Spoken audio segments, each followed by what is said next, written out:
At this point, we've actually heard, both from Trump, who put out a statement basically just saying that, he's, survived this apparent second attempt on his life. Obviously wants to keep going. I believe he sent out a message to supporters in all capital letters, kind of declaring that fact there. You also had Vice President Harris, his competition for the presidency, put out a statement saying that, there's no place for violence in America, that she was glad that he was safe. Same from sitting President Joe Biden there.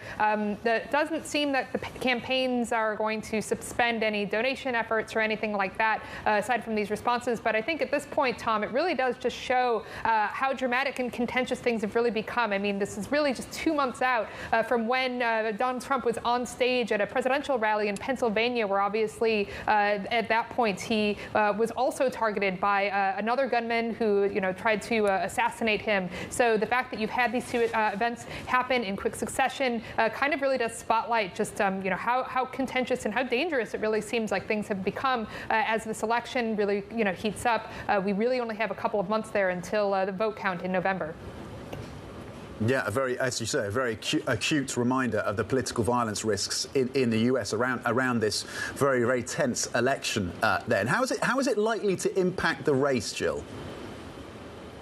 It's really difficult to say at this point, Tom. I think we'll probably start to get some polls in the next few days, and we'll see whether or not it has any kind of a measurable impact on there. A lot of recent polling shows Trump and Harris in a statistical dead heat, really. Maybe she kind of ticked up after the most recent debate. I think that's really the question here, is how much this actually shifts the narrative potentially in favor of Donald Trump. So I think by most measures, he had a pretty poor debate performance against Kamala Harris last week. That did seem to be reflected in some national polls that came out, where she was given sort of a slight edge there. What we did see after the first attempted assassination against Trump in July was, a bump against, Joe Biden then, who was the candidate. But as we have seen throughout this summer, Tom, there's been so many twists and turns in this election. I mean, after that first attempt, we saw Joe Biden drop out of the race. You've got a completely different candidate at the top of the Democratic ticket. So, again, we'll see what those polls show us. But it's just, there's so many moving parts here, and there's a lot that is really kind of twists and turns. And ultimately, at the end of the day, again, still in a really, really tight race between these two candidates.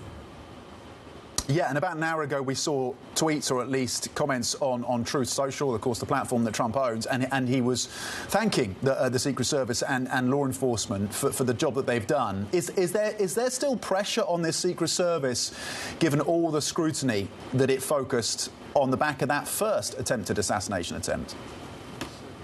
Yes, well, Tom, as you pointed out, so far the initial reaction from Trump himself has been in praise of the Secret Service. This Sheriff's County Department has also put out stuff saying that they did respond pretty quickly to this. As our viewers know, Tom, after the that first attempt back in July there was tons of heat on the Secret Service. The head of the Secret Service actually resigned in the wake of an inquiry there. There's a bipartisan inquiry committee that's been put together to investigate that first shooting. It seems like they'll also be involved in the second one.